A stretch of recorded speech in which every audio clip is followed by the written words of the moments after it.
look, I think they're probably at their wits' end. You know, they've had many people coming there because it gives this perfect shot of Mount Fuji just behind the convenience store.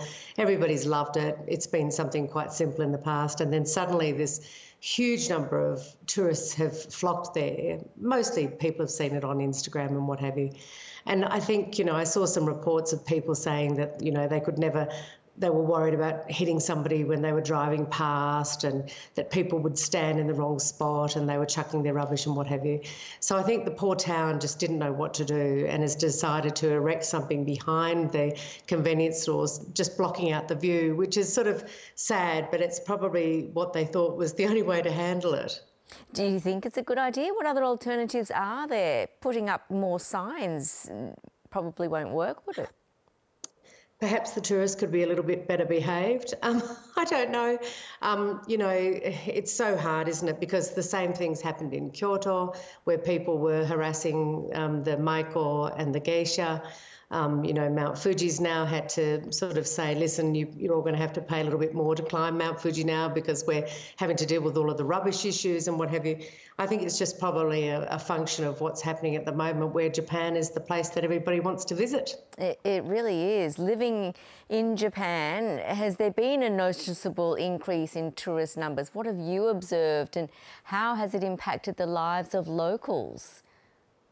Look, it's intense, you know. Japan was sort of a little secret for some time, and particularly in the pandemic, of course, it was closed off, and I now regret that I didn't travel more widely within Japan. And I know a lot of my friends are feeling the same thing. But, you know, it's that betwixt and between situation. You know, people are obviously very grateful to the influx of tourists for all the dollars, well, US dollars that they're bringing at the moment. But of course, that's pushed up prices dramatically. And so some of the angst that people are feeling is probably around the fact that it's harder to get hotels now. Some of their favourite restaurants are, you know, flooded with tourists, et cetera, et cetera. So it's just a modern dilemma, I guess. Many of these tourists come from Australia, with the weaker yen being a big draw card. Where do most Australians head to in Japan? What do they do there? Well, in the snow season, in winter, of course, everybody loves trying out skiing, and you know, a lot of people have been coming for many years and going to Niseko and Hakuba, and of course Niseko and Hakuba actually have had, you know, huge support from Australian investors over the years too. So it's quite natural that they would be attracting Australian tourists. But I see Australians everywhere. And mostly they're well behaved, of course, because I think everybody's just enjoying the fact that it's nice to come to Japan. They're getting more money for their dollar. They're enjoying great food. It's very, very reasonably priced because, of course, Japan's had negative interest rates and little economic growth for some period of time. But I do see Australians everywhere. Yes, I know a lot of people I talk to here have been to Japan or are going to Japan.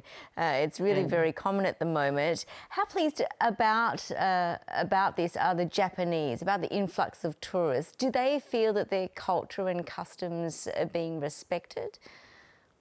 I think so. Great. Mostly, I think that people are probably, you know, pleased that everybody's enjoying coming to Japan and learning more about Japan. I'm sure that, you know, the inconvenience factor will increase, because surely with the yen as it is at the moment, and also the fact that everybody wants to come to Japan, there'll be more people here. So things like, you know, there's a lot more noise in the railway stations. You know, it's harder to get through Tokyo Station than it used to be, etc. So I guess for a working city like Tokyo, that's a little tricky. But I think overall, as long as people are mindful that, as I said, it's in many cases a working city. And, you know, my advice would be get off the beaten track, you know, go right off and find some new places, because those smaller towns and those regional areas of Japan, they will love the fact that people are coming to visit as well. But what I obviously don't want is everybody to come and visit me in my new house in Nagano. That some are welcome, but not all of the Australians that I know are travelling at the moment. Otherwise, you'll have a pretty full house for most of the year, I imagine. Melanie, good to talk. Thank you so much for your time tonight. Thanks, Yvonne.